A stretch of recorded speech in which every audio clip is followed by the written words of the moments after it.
What's up, everybody? Welcome back to another video in our Tag Mixer Packages series. Guess what today is? We get to see what it does. And I'm pretty happy about that because we just got to the point in our last video where we picked up actually setting some rules. And aren't you just a little curious to see what it does? I'm pretty curious to see what it does. And in order to do that, it's actually really easy. First of all, we're going to have to add a new page for this because I want to make a test page, and we want to make some kind of test ID element that we can change its size.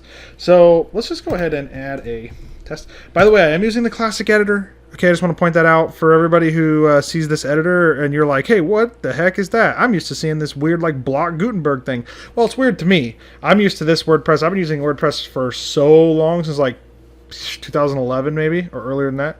So I'm used to using this. I'm not a fan of Gutenberg personally. Okay, so here's what we're going to do. And I'm using Themify. Maybe we'll just do it right here. So here's what we're going to do. We're going to add a paragraph. And I know you're right now saying, Josh, why are we starting right here? Why aren't we doing other stuff? Well, you'll find out in just a second. Okay, let's give this an ID. And let's just call this test headline. And then we'll just say something like this is the test headline. The ID. Okay, pay close attention. We're going to go ahead and publish this page, and then we're just going to open it in a new window so that we have it open and ready to go. Okay, so a couple things about JavaScript. When you are editing the DOM, the elements in the page, you need to make sure that they have loaded before they are accessed, or you'll receive a null variable or a null return. It's because it's not sure what to do. So as you can see, which by the way, this is all a bunch of information from another tutorial I did that I kind of didn't finish, and I want to restart and do it right next time. Okay, so we have this here, and I don't see my text. Let's see. It's because I'm using Themify. It's going to be custom. I might have to put it in the builder. Yeah, in fact, I have to. Sorry, guys. This is custom because I'm using the Themify builder. I use it for everything, and so I'm like past the point in my life of wanting to do things manually with WordPress as far as this kind of stuff. So let's just go ahead and put it in there. If you put it in a regular box for you, though, it'll work. My Themify won't let me actually do that. So I'm going to have to see how it has like builder static and all that. That's because Themify works a special way. But all you're trying to do is get a test element. I just also got rid of this sidebar. Okay, this is the test headline. Also, if we inspect the element, we should have an ID.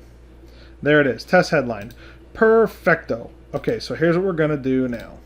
We don't even need that editor open anymore. Okay, so once again, just to clarify also, this video, I should have really opened it first, is hooking after the content to see what our plugin does. That's what we're doing right now.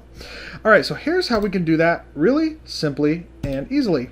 Let's just go ahead and close everything except for leave our Tag Mixer Packages page open because we're going to steal in a little code from it. All right, so what we need to do is we need to open up a couple different files. First, our public, and we need to open our public tag mixer and scroll to the bottom. Remember, back in the beginning, we created a short code. For anybody that just sits here and goes, uh-oh, I didn't create a short code, go back earlier in the series, we did. And if for some reason I'm wrong and I didn't, you can always go back to my other videos where I show how to add shortcodes to plugins in my other plugin building series. It's just as relevant. You can still use it. It's really easy to do. All right, so we're actually not going to use that anyway. So we need to go to the includes as well. Make sure you double click so that file stays open. Then you need to open just the base tag mixer class because we need to get to right here defining our admin hooks and our public hooks. And this is actually going to be a new public hook right here. So let's go ahead and add a new line. We're going to steal in this line. So here's what we're going to do. We're going to add that there, and we're going to add, it's actually an action. It's not going to be the content. We're actually going to do WP footer. We're going to hook into the footer, okay, because the page will already have loaded. That means all the elements we want to edit have already been loaded above.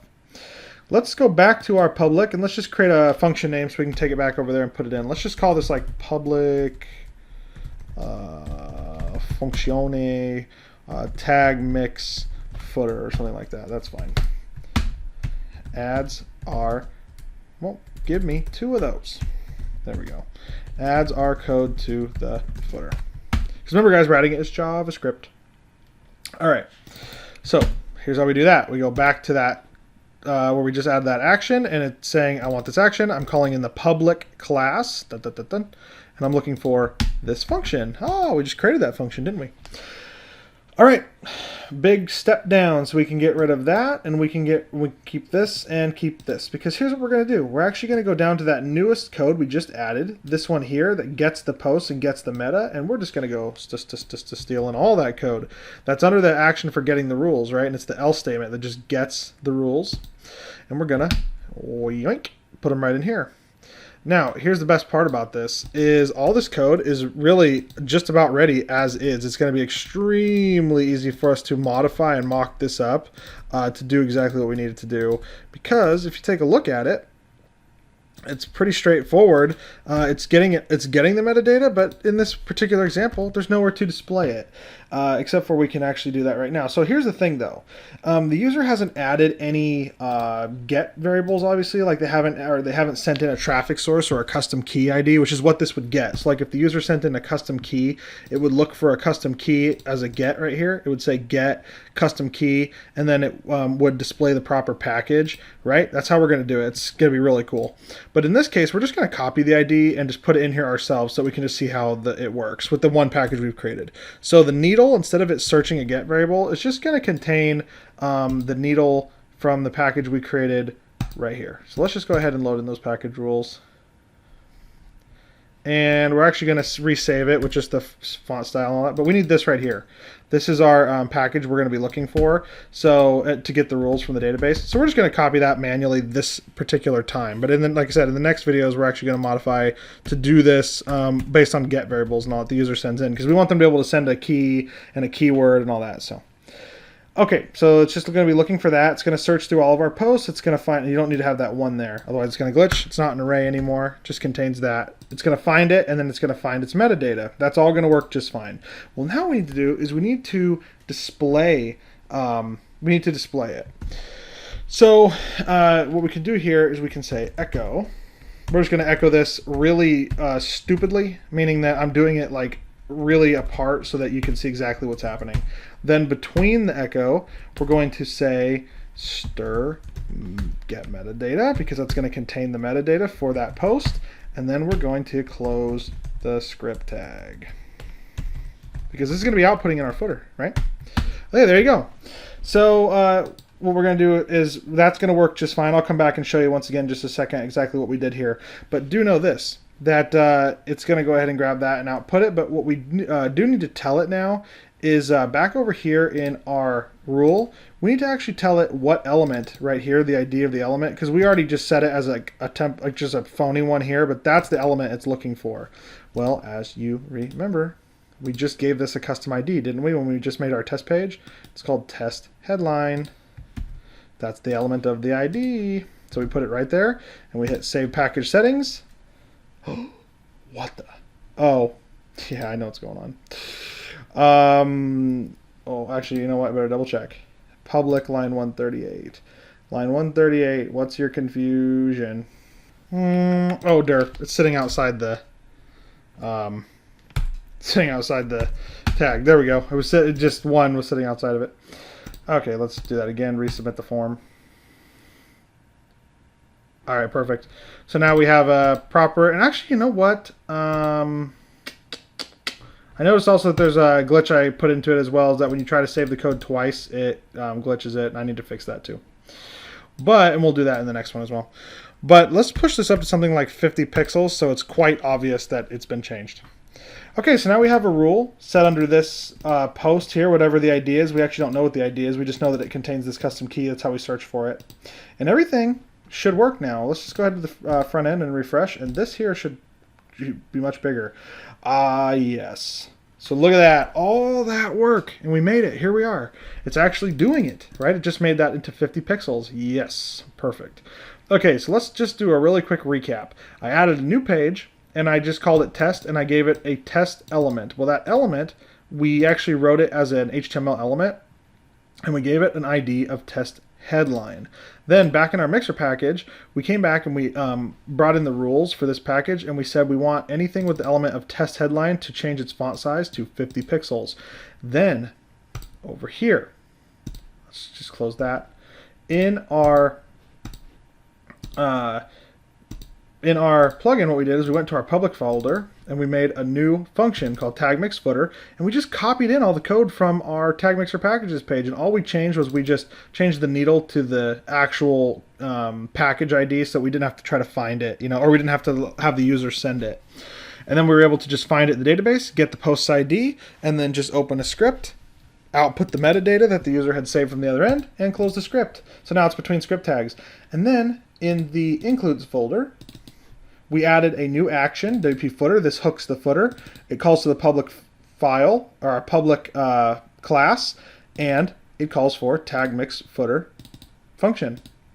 Simple as that. And so when the page loads over here, and it's calling it site-wide right now, FYI. That's why we're going to make it so the user can select pages by like outputting a short code or something like that. But anyway, here it is. So now the user is. So now what it did is it outputted in the footer, all the elements loaded, and then boom, it changed. It found the ID of what we wanted to modify, and it changed its font size. Okay, and I hope you can see how this is going to be extremely effective across changing all this stuff. Font size, color, background color, opacity, replacing words, link locations, changing, I'm really surprised, oh yeah, change image, right? You can change an image to a different image. Okay, things of that nature.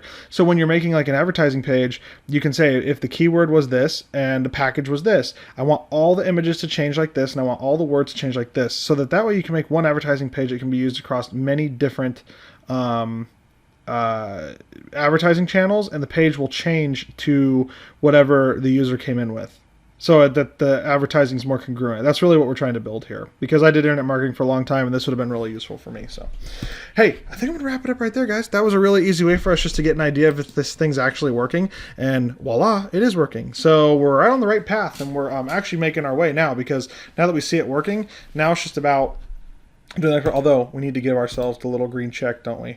Dun dun dun dun. More accomplishments done. So in the next video, we're going to add an option. We're going to start looking into adding the option that lets the user select shortcodes or site-wide option. Okay, now that we've created the functions for the footer and the function for the shortcode, we're going to actually start utilizing them and letting the user change and select if they want to go site-wide or they want to go with the shortcode. Then we're going to actually start to get to work on putting all the rest of those JavaScript written options in, and then we'll go about adding a media selector for images using the WordPress library. Now that's extremely advanced.